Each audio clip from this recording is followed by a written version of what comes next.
तो हेलो दोस्तों, आप सभी को मेरा नमस्कार। मैं ललित कुमार, आप सभी का स्वागत है मेरे यूट्यूब चैनल टेक ललित में। तो दोस्तों, आज हम सेम वही है chapter millwright fitter question and answer in interview part 6। अगर आपको दोस्तों पार्ट 1 to 5 तक देखना है तो मेरे यूट्यूब चैनल को सब्सक्राइब करिए, लाइक करिए और शेयर करिए और घंटी दबाइए। तो आपको पार्ट 1 से 5 तक सेम मिलराइट फिटर, जो millwright foreman, mechanical supervisor, mechanical engineer, इन सभी के लिए क्वेश्चन एंड आंसर अवेलेबल है पार्ट 1 to 5 तक। तो आपको देखना है तो वहाँ से आप देख सकते हैं। उसमें पंप्स के बारे में ही है पार्ट 1 to 5, और पार्ट 6 भी। आज हम मैकेनिकल सील के बारे में बात करेंगे। जो पंप का मैकेनिकल सील होता है उस बारे में हम आज बात करेंगे पार्ट 6 में। तो चलिए स्टार्ट करते हैं 1 by 1। तो क्वेश्चन 1 है दोस्तों हमारा, what is the function of mechanical seal in the centrifugal pump. तो दोस्तों, मैकेनिकल सील का सेंट्रीफ्यूगल पंप में काम क्या है, क्यों हम मैकेनिकल सील को सेंट्रीफ्यूगल पंप में लगाते हैं? तो prevent the leakage of the liquid. तो दोस्तों, ये लिक्विड का जो पंप से जो लिक्विड लीक होता है ना, उसको रोकने के लिए हम मैकेनिकल सील लगाते हैं। ठीक है, साथ साथ फ़ोटो भी आप देखते जाइए। ठीक है, मैं फ़ोटो भी डाल दिया हूँ कि आपको इजी होगा समझने में। तो मैकेनिकल सील हम इसलिए लगाते हैं पंप में कि हमारा लीकेज लिक्विड लीकेज ना हो, जो लीकेज होता है वो ना हो। ठीक है, तो अब चलते हैं हम नेक्स्ट क्वेश्चन में।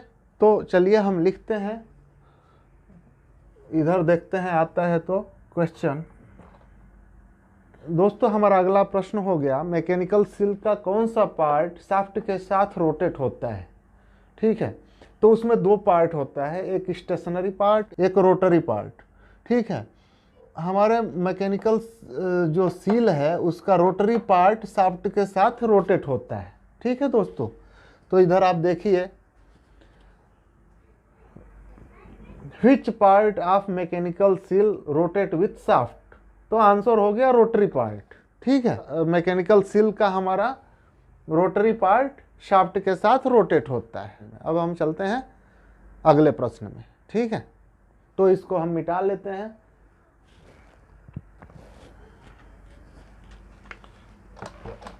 तो क्वेश्चन लिख लेते हैं। क्वेश्चन हो गया, व्हिच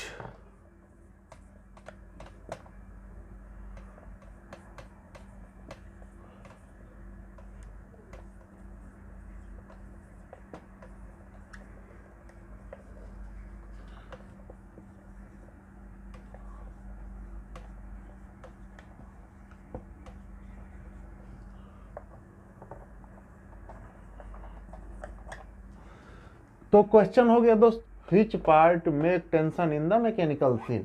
तो इसका दोस्तों आंसर हो गया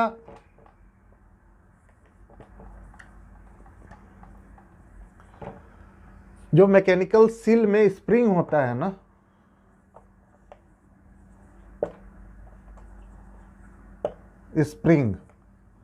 स्प्रिंग जो होता है वो मैकेनिकल सील में टेंशन देने का काम करता है। ठीक है, फोटो में आप देखिए, आप समझ जाएंगे। ठीक है, अब नेक्स्ट क्वेश्चन में चलते हैं। तो यहाँ हम लिखते हैं, क्वेश्चन हो गया,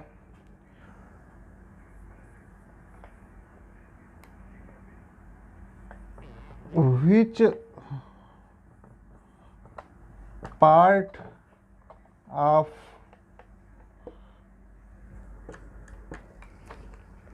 तो दोस्तों, वो कौन सा मैकेनिकल सील का हिस्सा होता है जो स्टफिंग बॉक्स में फिट होता है? तो स्टेशनरी पार्ट इसका आंसर है। स्टेशनरी पार्ट जो होता है दोस्तों, वो मैकेनिकल सील के स्टफिंग बॉक्स में फिट होता है। मैकेनिकल सील का स्टेशनरी पार्ट स्टफिंग बॉक्स में फिट होता है। ठीक है, अब हम अगले प्रश्न पे चलते हैं दोस्तों। तो लिख लेते हैं हमारा क्वेश्चन है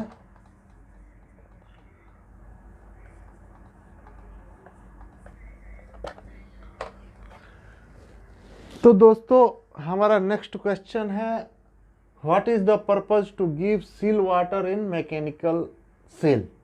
तो दो पर्पज है दोस्तों, पहला है cool the mechanical seal faces and second है लुब्रिकेट द मैकेनिकल सील।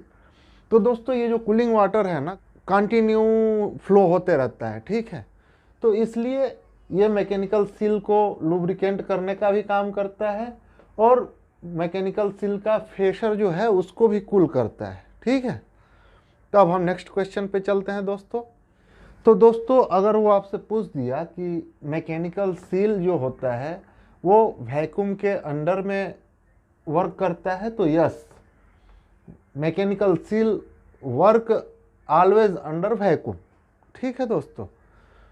तो अब हम नेक्स्ट क्वेश्चन पे चलते हैं दोस्तों। हमारा नेक्स्ट प्रश्न है कि जो मैकेनिकल सील का मटेरियल होता है केमिकल ट्रांसफ़र के लिए वो कौन सा मटेरियल से बना होता है। जो मैकेनिकल सील का जो फेस होता है दोस्तों केमिकल ट्रांसफ़र के लिए वो कौन सा मटेरियल से बना होता है, तो PTFE, ठीक है, PTFE मटेरियल से वो बना होता है केमिकल ट्रांसफ़र के लिए, ठीक है।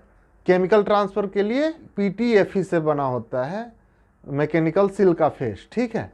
अगर वो पूछ दिया कि दूध ट्रांसफ़र करने के लिए कौन सा मटेरियल यूज़ करते हैं, तो टंगस्टन कार्बाइड, बेकरी प्रोडक्ट का मिल्क हो गया, ऐसे ऐसे जो होता है वो टंगस्टन कार्बाइड मटेरियल का फेस रहता है। मैकेनिकल सील का फेस जो होता है वो डिफरेंट प्रोडक्ट के लिए डिफरेंट होता है, तो केमिकल के लिए PTFE होता है, ठीक है, ऑलवेज। प्रश्न पूछ दिया केमिकल ट्रांसफर के लिए मैकेनिकल सील किस फेस का होना चाहिए या होता है, तो केमिकल ट्रांसफर के लिए PTFE मटेरियल का फेस होता है दोस्तों, ठीक है।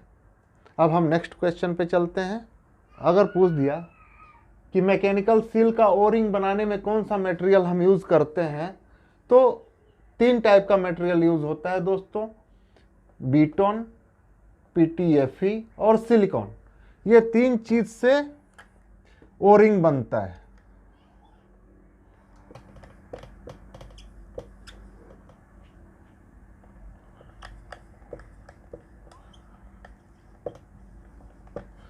ये 3 चीज़ से हमारा ओरिंग बनता है, ठीक है, ये 3 चीज़ से हमारा ओरिंग बनता है, बीटोन, PTFE और सिलिकॉन, ठीक है दोस्तों। तो अब हम नेक्स्ट क्वेश्चन पे चलते हैं दोस्तों। हमारा अगला प्रश्न है मैकेनिकल सील में हम दूसरा सेकेंडरी सील किसको कहते हैं। मैकेनिकल सील तो एक है ही, उसमें एक दूसरा भी होता है, उसको हम सेकेंडरी सील कहते हैं। उसका नाम क्या है, तो उसका नाम है ओरिंग।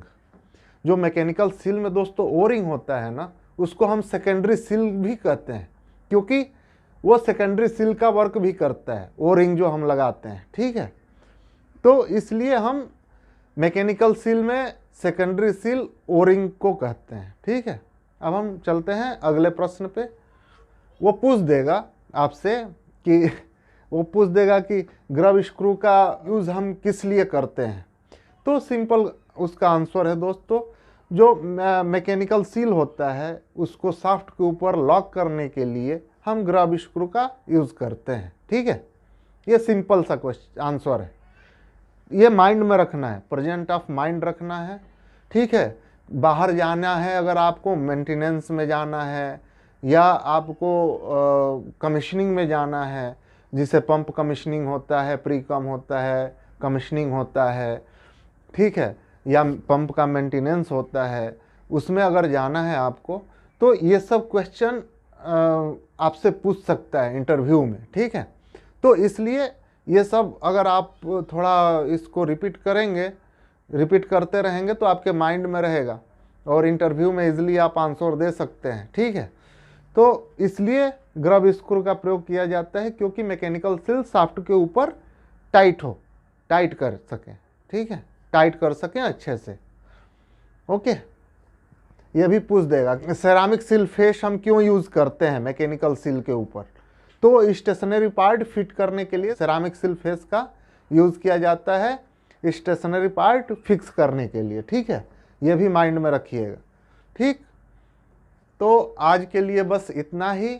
ठीक है, तो अगर आप हमारा पार्ट 1, 2, 3, 4, 5 अगर आप नहीं देखे हैं तो उसको देखिए, उसमें बहुत ज़्यादा क्वेश्चन आंसर है, आपके लिए बहुत बेनिफिशियल होगा। ठीक है, और आज के लिए आप सभी को नमस्कार। फिर मिलते हैं अगले वीडियो में। अगर आप लाइक नहीं किए हैं, सब्सक्राइब नहीं किए हैं, मेरे चैनल को लाइक करिए, सब्सक्राइब करिए और शेयर करिए और घंटी दबाना ना भूलिए। ठीक है।